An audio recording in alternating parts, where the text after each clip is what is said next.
Selamat bertemu dalam pembelajaran sistem komputer dengan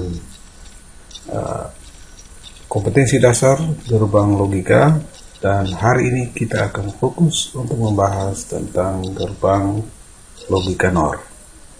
Seperti tertera dalam slide berikut ini, kita belajar tentang gerbang NOR, dan di situ di layar ini ada dua buah simbol gerbang yang sengaja digambarkan untuk memperlihatkan kepada kita bagaimana gerbang NOR ini dibentuk. Nah, gerbang NOR ini dibentuk dari gerbang OR digabung dengan gerbang NOT. Jadi OR digabung dengan NOT menghasilkan gerbang NOR.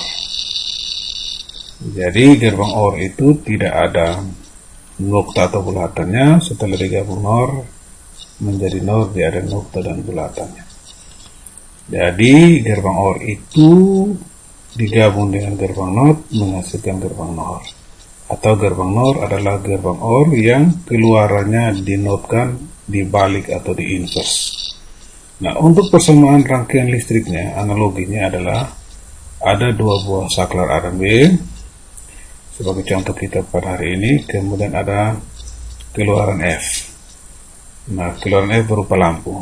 Nah, dua buah saklar A dan B ini memiliki dua posisi, yaitu posisi 0, di mana saklar terbuka, dan posisi sambung atau posisi 1, saklar tertutup. Nah, untuk memahami gerbang NOR ini, prinsip kerjanya kita akan melihat pada tabel kebenaran berikut ini. Posisi timing pertama, di mana kedua saklar itu dalam posisi 0 atau terbuka, sehingga arus listrik mengalir dari kutub positif baterai melalui lampu kembali ke kutub negatif baterai, menyebabkan lampunya menyala atau berlogika 1. Jadi pada saat posisi A0 B0, maka F posisinya berlogika 1, 00 1. Kemudian pada timing kedua itu saklar A posisi 1, saklar B posisi 0. Jadi A nya menyambung dan B nya membuka, sehingga arus listrik mengalir melalui saklar A.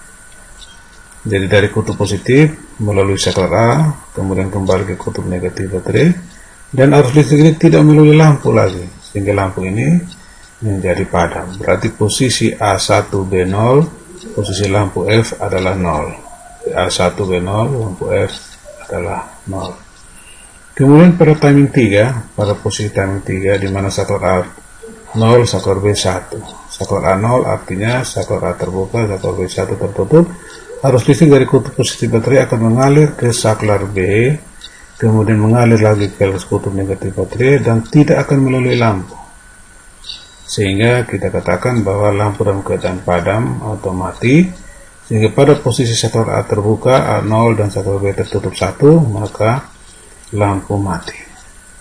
Kemudian posisi yang keempat adalah saklar A dan B menyambung dalam posisi 1-1, maka lampu juga tetap mati karena arus listrik tidak mungkin melalui lampu, tapi dia melalui saklar A dan B kembali ke kutub negatif baterai.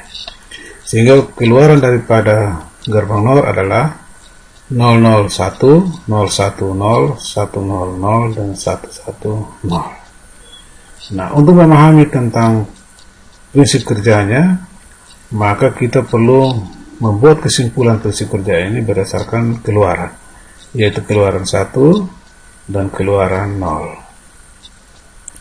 Nah, untuk keluaran 1 atau output 1, apabila semua input 0. Jadi output berlogika 1 jika semua input berlogika 0. Kesimpulan pertama. Kesimpulan kedua, output berlogika 0 jika pertama A salah satu input berlogika 1. Jadi input A berlogika 1 atau input B berlogika 1, maka outputnya berlogika 1. Yang kedua, semua input berlogika 1. Jadi semua input berlogika 1. Nah, inilah prinsip kerja daripada gerbang NOR yang kita pelajari pada hari ini. Kemudian untuk memahaminya secara singkat, saya ulangi bahwa gerbang OR yang keluarannya dinotkan adalah gerbang NOR. Sehingga kalau kita perbandingkan gerbang OR dan gerbang NOR sebagai berikut. Kalau gerbang OR itu posisi 00, 0, 10, 1, 01, 1111. Sedangkan keluaran gerbang OR ini ketika dinotkan atau dibalik atau diinverse, maka 0 menjadi 1, 1 menjadi 0, 1 menjadi 0, 1 menjadi 0. Sehingga gerbang OR F sama dengan A tambah B ketika dinotkan menjadi NOR, F sama dengan A tambah B NOT, maka keluaran dari OR akan merupakan kebalikan dari gerbang NOR, atau gerbang NOR merupakan kebalikan dari gerbang OR. Nah, demikianlah pembahasan kita tentang gerbang NOR, dan kita akan kembali ketemu pada kesempatan mendatang. Terima kasih.